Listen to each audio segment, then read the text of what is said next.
One, two, three. We want to welcome everybody today to Mom and Dad Talks, where our favorite people are mom and dad. Mom and dad are somewhere. We will tell you where when they call and find out and tell me where they're at.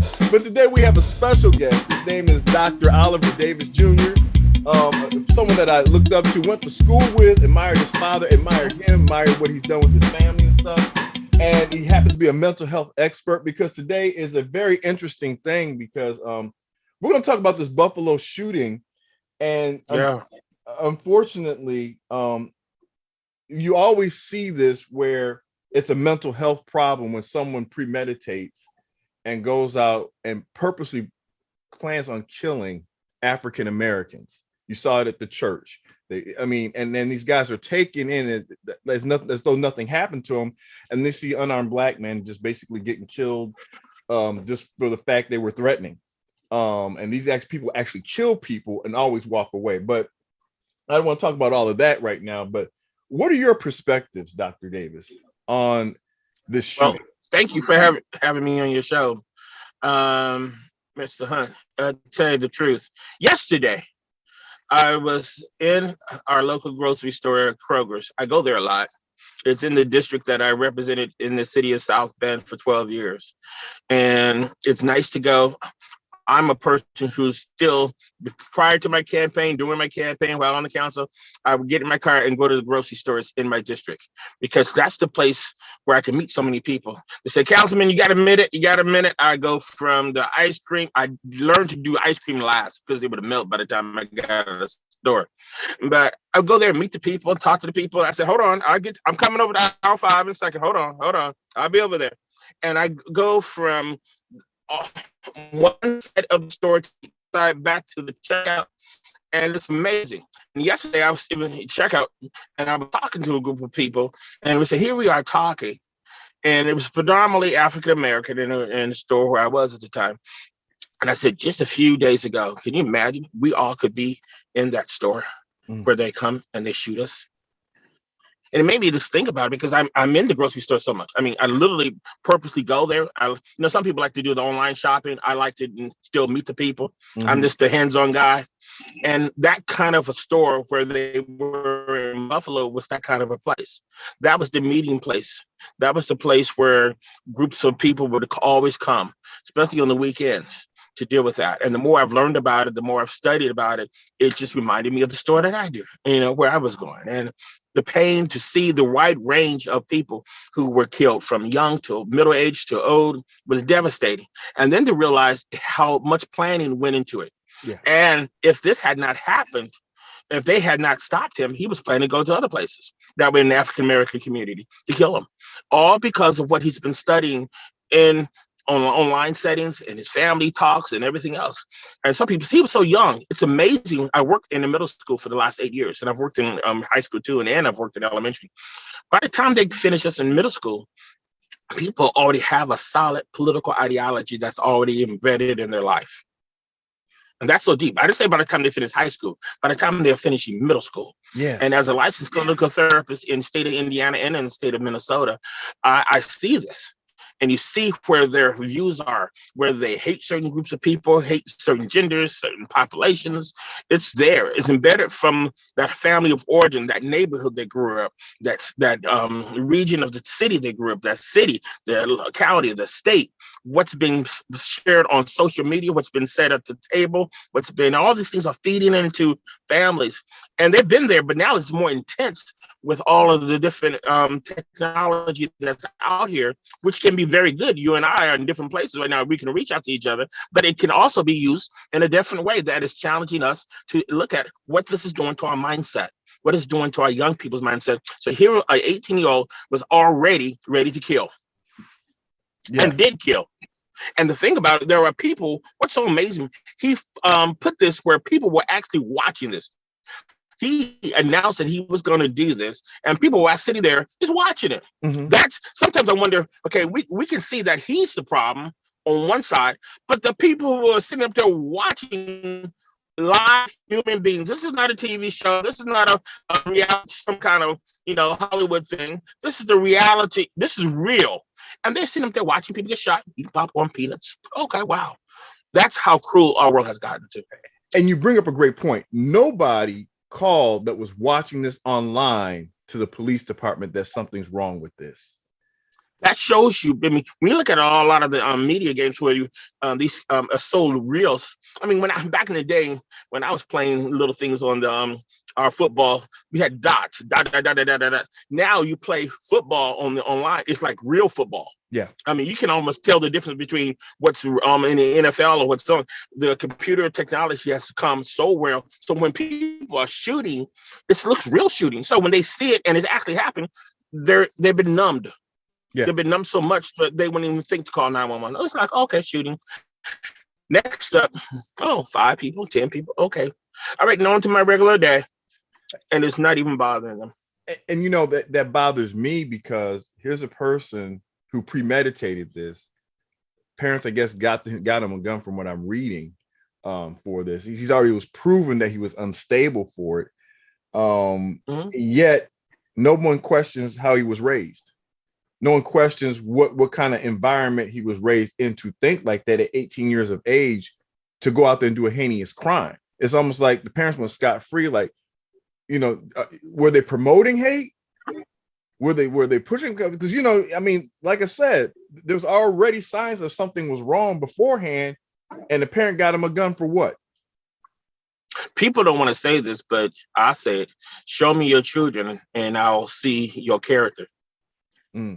My children reflect the character who I am, what I've allowed in my house, what I've allowed to be seen, what I've allowed to be talked about, what I've allowed to be listened to on the radio, on the internet. My children reflect that. They're the mirrors of that. They're the puzzles that come together. When you put them together, you get a reflection of me. And so you get a reflection of my family. And we can use that in a positive sense, or you can use that in a negative sense. My dad would always tell me that. I mean, of course, I'm a junior, but when I turn this, that's my name being turned in. That's not my name being turned. You want to turn that in? I'm like, yeah, but it has my name on it. I'm like, I first of all, I didn't have anything to do with that. That's disrespectful.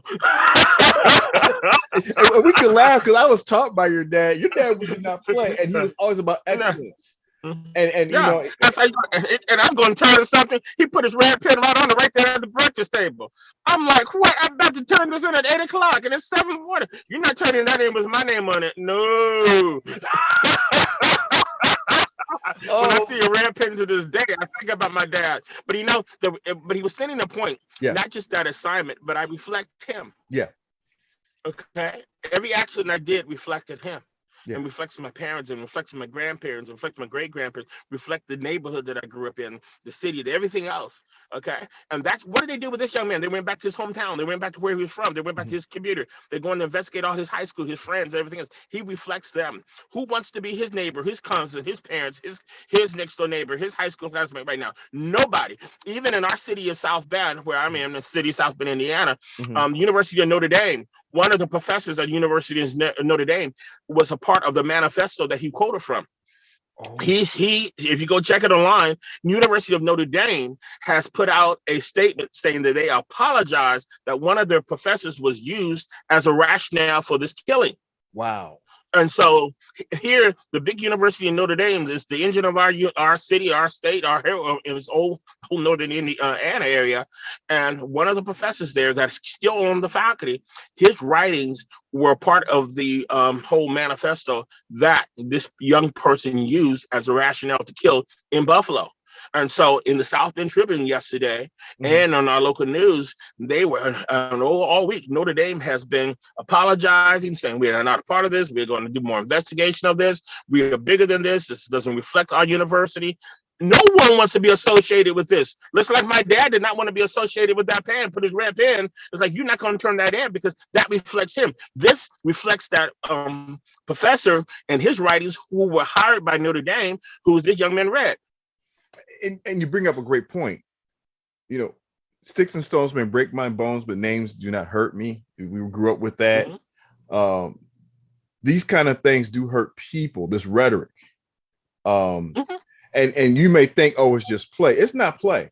You got people out there really believing that I'm going to kill people just because of the color of their skin, because I am scared that these people are violent. Now, I mean, and they're not only violent, but they're replacing me. Yeah. They're replacing me to be able to get a job. They're replacing me to be able to get certain positions. They're replacing the kind of house that I want. They're replacing the fact of all my neighbors and where I go get a haircut and where I go to the store. They're replacing everybody, and they're not good enough for me. And they're coming in from all of these different countries. They don't look like my family, my cousins, my everything else. And they are changing our world. And out of safety, out of pure safety, we have to do this because they don't have the values that we have. They don't look like we do. They don't think like we do. So they justify why it's good for them to have to go and save the country by killing them. And it's very dangerous. And that's very dangerous. You got states prohibiting certain books, like the autobiography of Martin Luther King. Okay, guy who's nonviolent, state of Florida. And yet and still, these same people do not ban this rhetoric from being disseminated across state lines and stuff to perpetuate this kind of thought process. That biblical saying that my people are destroyed because of a lack of knowledge. The thing about it is, if you don't share what happened in the past, I mean, when you go to a doctor, they want to know about your parents' history. You're talking about mom and pops. Yeah. So they want to understand what happened to your mother, what happened to your father, what happened to your grandparents, what's their history. Because if you have certain situations in your family, they're genetic. So they want to see what is the genetic root of your family before they can treat you currently, so they can help you for the future. Okay, so the same thing happens when you come to me as a therapist. I mean, and I'm your therapist. I need to know what the backgrounds of your family and everything, so I can see how you view the world, so we can make a plan for the future. If we deny studying the past, and we cannot talk about the past, on my birth certificate, let me just explain this to you. I'm 53 years old. On my birth certificate, I've shared this in my class. It states Oliver James Davis. Both of my parents, Oliver James Davis Sr., Ruth Faye Davis, Negro. Negro is written on my birth certificate. Wow. Negro.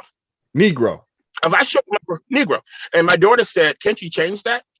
I said, "I'm not an African American." You thought you were talking to an African American. I'm not African American. I'm not even black. I'm not colored. According to my birth certificate, I am a Negro who identifies himself as African American. So on my birth certificate, and I'm 53. It still has that on my birth certificate. State of Alabama, Oliver Davis, I'm a Negro. Okay. So the thing about it is, in my time, when I was born, we were all Negroes. Yes. My time. I'm 1968, October 13th. Yeah. Okay, 12:35 a.m. Sunday morning. 8 pounds. I'm to the hospital in Alabama. But the bottom line is, I'm a Negro. But when I showed this to my class when I was teaching at one of the local universities, and they were stunned. I said, "Have you ever seen a birth certificate like this?" That's why not only was President Trump, but many people say, "Look at their birth certificate." They ain't from this country. When they did that to President Obama, when they did that to other people, that birth certificate was the thing that showed you where you came from. Yeah. And you were one of us. If you don't understand that history of why they were utilizing that at the time of the birth certificate, again, that it's important, because now when you see it, you not only understand my age and my birth size, it says what race, Negro. And for President Obama, he had a white mama and they had a Kenyan daddy. Y'all want him to be your president? So you have to understand the importance of that birth certificate. But if we can't talk about it, if we can't read about it, we can't study about it, then people don't understand. When people start talking about, "You better check this birth certificate," they don't understand what that really means. Yes. What they really saying is, "You're not one of us." Right.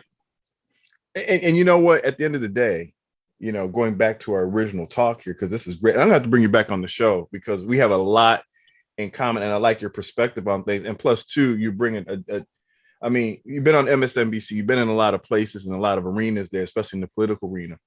But the mind that you talk from is very, very important, because the perspective that you bring is a sharp perspective that needs to be talked about. That unfortunately, we don't have eloquent and how do I say it, very good conversations articulating in an educational sense about this, to educate people that this kind of ignorance that people want to portray to hate, because once you objectify somebody, it's easier to kill them.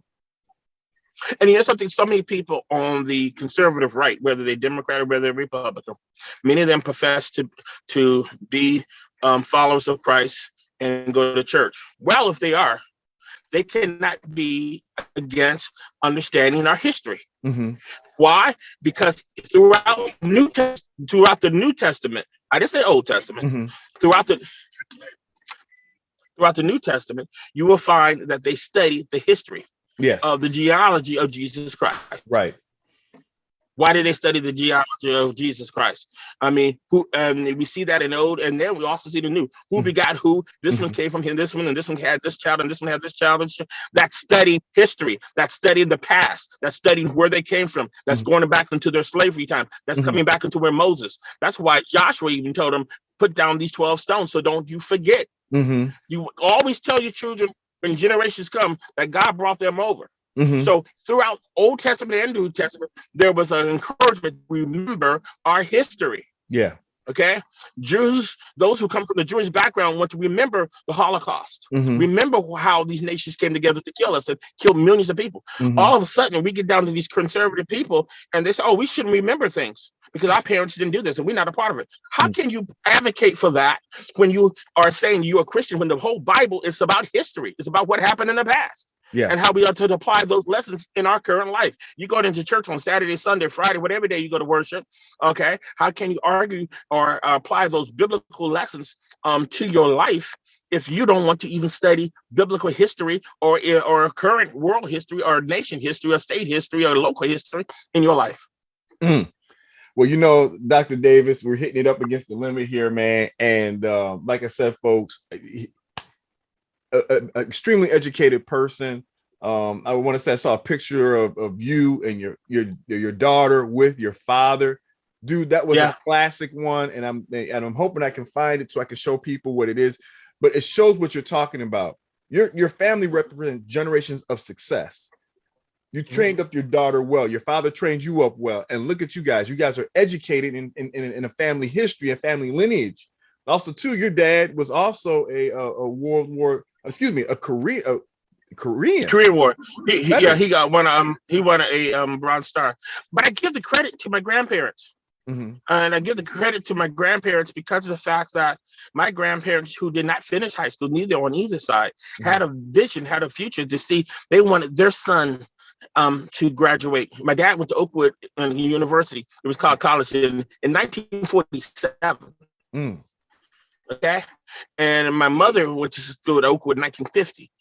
This is before Brown versus Board of Education. And so here they're getting degrees, and here my coming from grandparents who did not have education. Yeah, but they believed, and both my parents put that belief into us, and now it's our turn to put that belief into my daughter. Hopefully she'll put it into her. That was the point of that picture.